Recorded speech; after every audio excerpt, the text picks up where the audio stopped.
नमस्कार दोस्तों, ज्योतिष का सफर में नरेश गांधी का सादर प्रणाम। यह हमारा 95वां एपिसोड है जिसका नाम है मांगलिक दोष। आज हम इस एपिसोड में मंगल को थोड़ा और नजदीक से कुंडली में जानेंगे। मंगल का अर्थ होता है शुभ, लेकिन मंगल नाम पढ़ते ही लोग उसे अमंगल मानते हैं। कुंडली मिलान के समय मंगल के नाम से लोग भड़क जाते हैं। मंगल अग्नि तत्व, लड़ायक, तमोगुनी, क्रूर, उदार, पित्त प्रकृति और क्रोधी है। मंगल के बिगड़ने पर हमारे शरीर का लोही अशुद्ध बनता है। लोही विकार के दर्द और ऑपरेशन का कारक मंगल को माना गया है। चंद्र यानी रज, मंगल यानी पित्त, इन दोनों के संगम से स्त्रियों में रजो दर्शन होता है। संतान को जन्म देने में इसकी महत्वपूर्ण भूमिका है। 1, 4, 7, 8 और 12वें मंगल हो तो कुंडली में मंगल दोष होता है। ज्योतिष शास्त्र में कहा गया है कि मंगल दोष वाली कन्या के साथ मंगल दोष वाला पुरुष शादी करे तो मंगल दोष का नाश होता है और दाम्पत्य सुख बढ़ता है। 2 अशुभ इकट्ठे होंगे तो एक शुभ उत्पन्न होगा। और 1, 4, 7, 8, 12वें पापी ग्रह सूर्य, शनि, राहु हो तो भी मंगल दोष नाबूद हो जाता है। ऐसा मानना कहाँ तक उचित है, हमें ये बात बुद्धिगम्य नहीं लगती। दोनों की कुंडली में मंगल कितना दोषकारक है ये कुंडली देखकर ही पता चल सकेगा। 7वां स्थान काम वृत्ति का स्थान है। इस स्थान में मंगल की हाजिरी या दृष्टि जातीय जीवन को बिगाड़ती है और असंतोष उत्पन्न करती है। कौन सा मंगल दोष करता या हानिकारक नहीं है, आइए जानते हैं।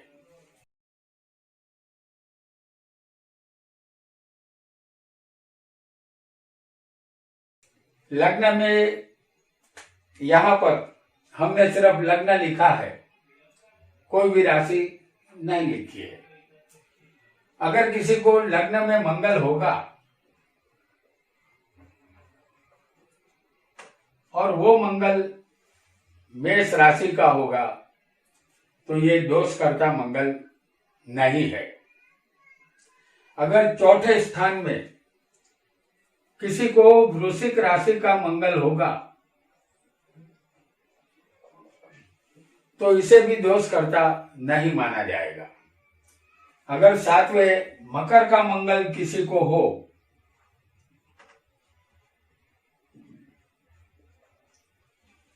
इसे भी दोषकर्ता नहीं कहते। और 8वें कर्क राशि का मंगल अगर किसी को बैठा हो तो ये मंगल भी दोषकर्ता नहीं है। और 12वें धनु राशि का मंगल किसी को हो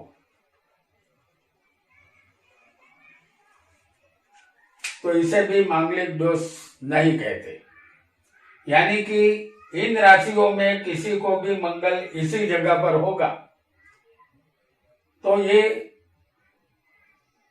मांगलिक दोष नहीं बनता है, ऐसा हमें मानना चाहिए। और इन राशियों का मंगल विधवा योग नहीं करता और न ही द्विपत्नी योग करता है, इसलिए ऐसे मंगल से डरने की कोई जरूरत नहीं है। आइए आगे बढ़ते हैं।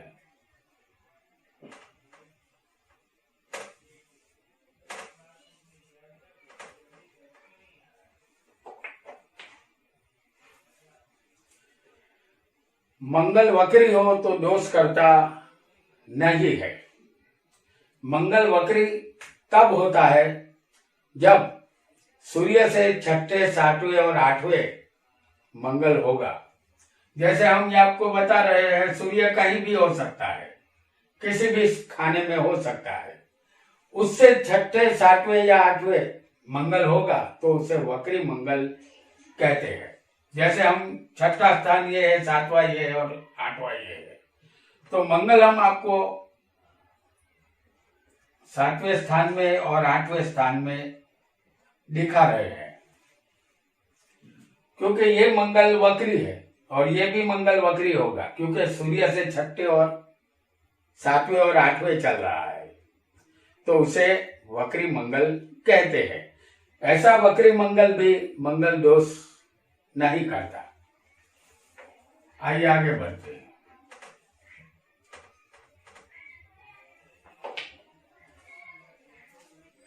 मंगल नीच का हो तो दोष करता नहीं है। जैसे हम आपको दिखा रहे हैं, यहां पर कर्क राशि है और मंगल इसी कर्क राशि में नीच का बनता है। ऐसा मंगल 1, 4, 7, 8 या 12 में होगा नीच का, तो ये मंगल भी दोष करता नहीं है, इसे कमजोर मंगल माना जाएगा। आइए आगे बढ़ते हैं।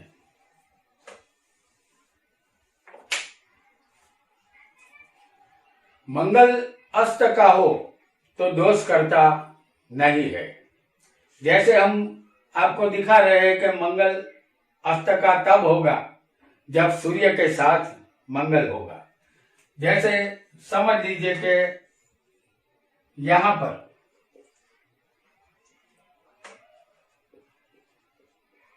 सूर्य और मंगल एक साथ बैठे हैं। सूर्य के साथ जो भी ग्रह आता है 3 अंश के फर्क में, तो वो ग्रह अस्त हो जाता है। तो मंगल यहां 7वें बैठा है, वो 5 अंश का है और सूर्य है 7 अंश का। तो 3 अंश के फर्क में ये मंगल आ चुका है, इसलिए सूर्य के द्वारा ये मंगल अस्त हो चुका है और जो ग्रह अस्त हो जाता है वो कमजोर पड़ जाता है, इसकी हिंसकता खत्म हो जाती है। परिणाम स्वरूप ये मंगल भी दोष करता नहीं है। आइए आगे बढ़ते हैं।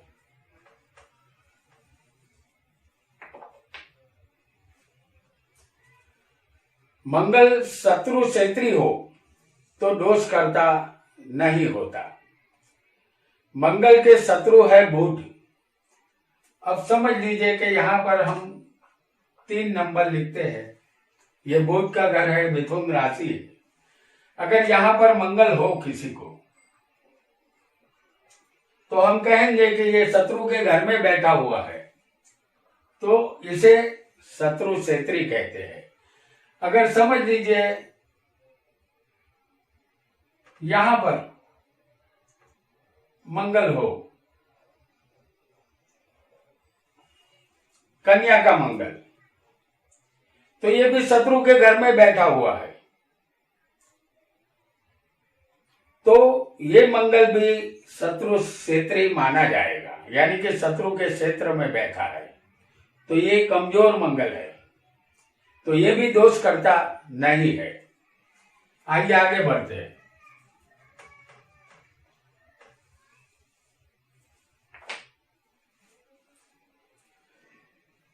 अब किसी का लग्न अगर कर्क और सिंह लग्न हो, तो इस लग्न में भी मंगल दोष करता नहीं होगा। जैसे हम आपको यहां पर कर्क लग्न दिखा रहे हैं, तो कर्क लग्न में मंगल योग कारक बनता है और सिंह लग्न में भी ये योग कारक बनेगा। जैसे कर्क लग्न ये है तो 4, 5, 6, 7, 8 यहां पर वृश्चिक राशि आएगी, 9, 10, 11, 12, 1 यहां पर मेष राशि आएगी। तो केंद्र और त्रिकोण का मालिक कौन हुआ?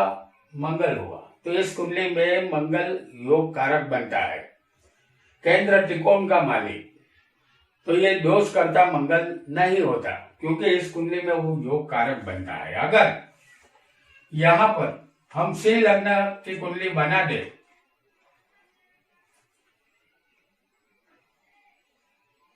तो यहां पर आएगा 9 नंबर, 5, 6, 7, 8 और यहां पर आएगा 8 नंबर, और ये मेष राशि यहां पर होगी। यहां भी इस कुंडली में केंद्र और त्रिकोण का मालिक बनेगा मंगल, तो यहां इस कुंडली में भी मंगल योग कारक बनता है, और जो ग्रह योग कारक बनता हो वो मंगल दोष इस कुंडली वाले के लिए नहीं करेगा। आइए आगे बढ़ते हैं।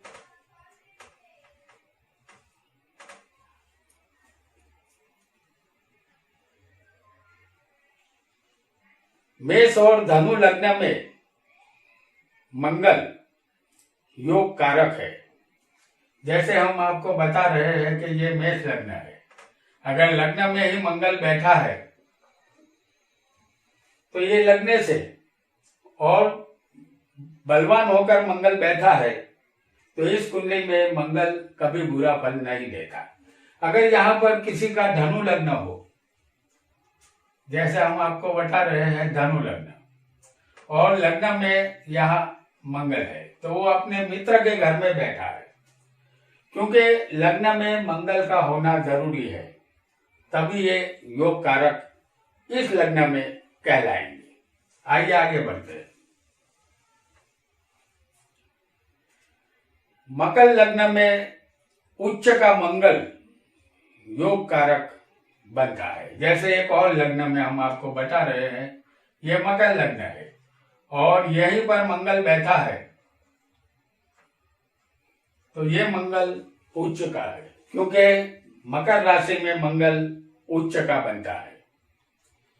तो इस लग्न में भी मंगल अगर इस तरह होगा मकर लग्न में, तो ये मंगल दोष करता नहीं है। आइए आगे बढ़ते हैं। सातवें, अगर बलवान पाप ग्रह स्वग्रही हो तो पत्नी के लिए शुभ है। जैसे हम आपको बता रहे हैं यहाँ पर वृश्चिक राशि को, और यहीं पर मंगल बैठा है, समझ लीजिए। तो ये वृश्चिक का मंगल है, बलवान मंगल है, और सप्तम स्थान में स्वग्रही बैठा है, तो ये पत्नी के लिए शुभ है, ऐसा हमें मानना होगा। आइए एक और योग की तरफ आगे बढ़ते हैं। 1, 4, 7, 8, 12 में किसी भी स्थान में मंगल गुरु की युति हो, जैसे पहला, चौथा, 7वां, 8वां और 12वां, हम आपको दिखा रहे हैं मंगल और गुरु की युति।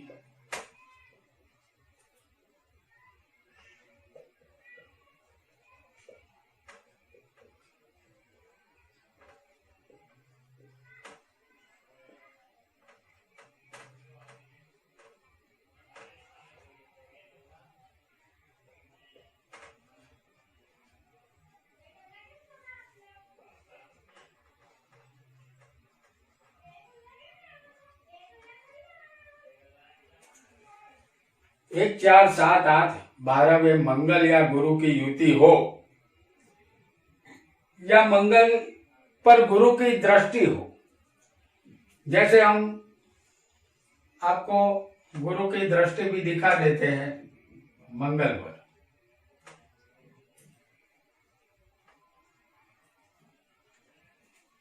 अब गुरु यहां होगा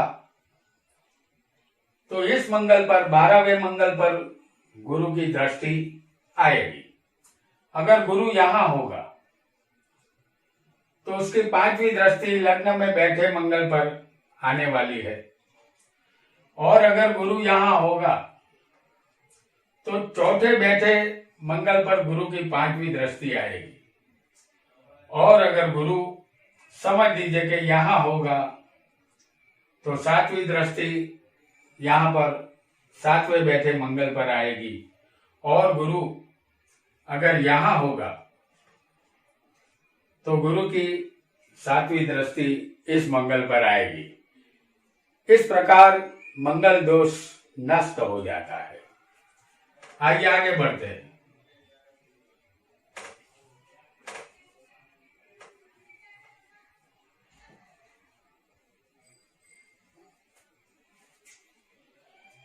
लग्न में या 7वें गुरु या शुक्र अगर मीन राशि में बलवान हो तो मंगल दोष नहीं रहता। जैसे मीन राशि 12 नंबर को कहते हैं, और गुरु या शुक्र को लग्न में होना चाहिए, या 7वें होना चाहिए, यानी कि मीन राशि 7वें भी किसी को हो सकती है और गुरु और शुक्र उसमें मौजूद हो सकते हैं।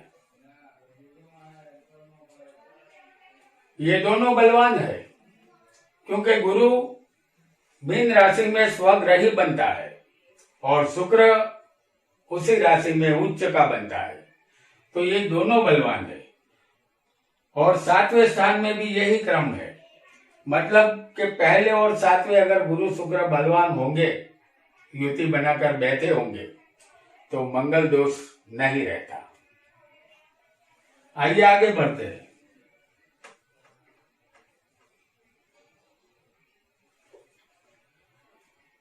चंद्र केंद्र में होगा तो मंगल दोष नहीं रहेगा। केंद्र इन 4 स्थानों को कहते हैं। मंगल पहले, चौथे, 7वें, 8वें, 12वें होना चाहिए किसी भी स्थान में, लेकिन अगर केंद्र में चंद्र आ जाएगा, हम आपको लग्न में दिखा रहे हैं, जैसे किसी को चंद्र यहां भी हो सकता है चौथे स्थान में, इसे भी केंद्र कहते हैं। 7वें स्थान में भी चंद्र किसी को हो सकता है और 10वें स्थान में भी चंद्र किसी को हो सकता है। इसे केंद्र का चंद्र कहते हैं। तो केंद्र में जब भी चंद्र होगा तो मंगल दोष का नाश कर देगा, मंगल दोष नहीं रहता। ऐसे बहुत से योग हैं जिससे मंगल दोष नष्ट हो जाते हैं। अगर ये सब बातों का हम ध्यान रखेंगे तो हम सही तरीके से कुंडली मिलान कर पाएंगे।